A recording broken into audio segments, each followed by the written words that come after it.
Hi guys, it's your Anfield Girl. And today, we need to talk about the players who completely collapsed this season. Because while some stars became heroes, others had absolute nightmare seasons. And honestly, some of these names are shocking. Big stars, huge contracts, massive expectations. And then, nothing. Bad performances, injuries, lost confidence, fans turning against them. Some players looked completely broken this year. And trust me, a few of these stories are actually sad. Let's start with a legend, because this season for Mohamed Salah, painful. And Liverpool fans know it. Last season already showed signs of decline, but this year, everything got worse. Yes, he had moments, a goal here, an assist there, but the magic, it started disappearing. And the biggest problem? Liverpool changed. New ideas, new structure, different movement. And Salah just never fully adapted, especially after Trent's departure. That connection on the right side? Gone. Those famous cuts inside stopped working. And suddenly, the Premier League's most feared winger looked human. Heavy touches, lost duels, bad decisions, and the criticism exploded. For years, Salah carried Liverpool.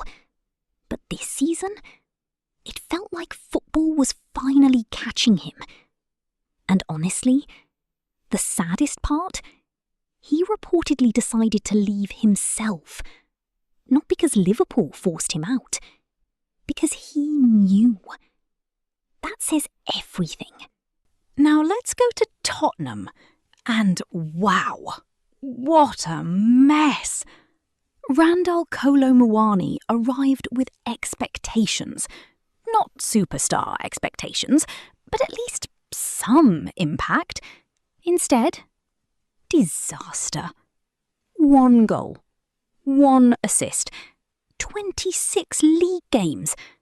That's brutal. And the weirdest part?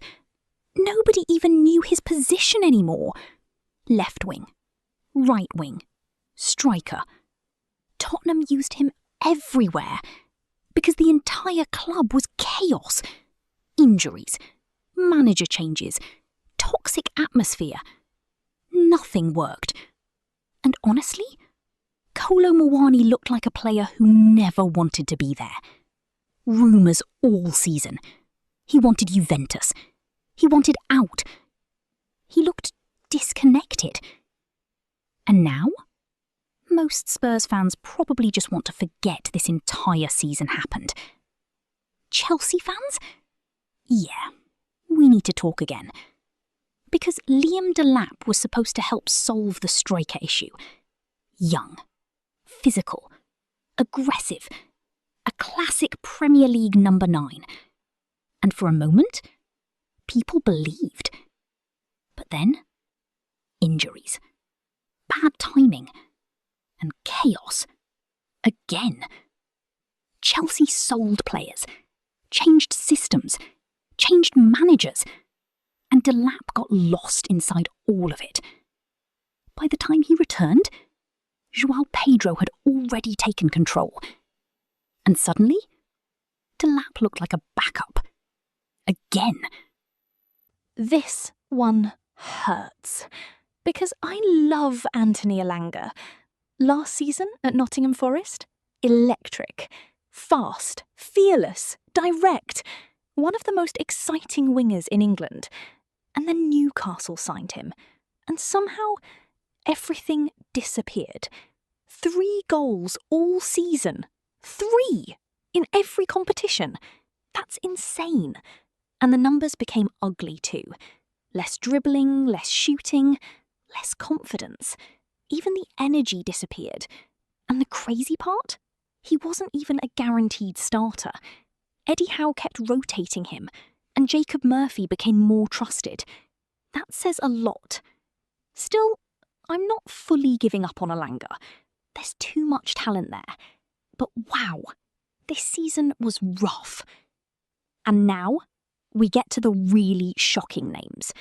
Because these next players weren't just disappointing, they completely disappeared. Brighton actually had a great season overall. Smart football, big wins, European dreams alive. But Carlos Baleba completely faded away. And honestly, it feels mental. Last season he looked like one of the most exciting young midfielders in Europe. This year, nothing. No goals, no assists, less intensity, less influence. And you could feel something was wrong. Reports said he wanted a transfer. Manchester United links, big money rumours. Brighton refused to sell him. And after that, he never looked the same. Sometimes football is mental more than physical, and Baleba looked mentally checked out. OK, Arsenal fans, please stay calm.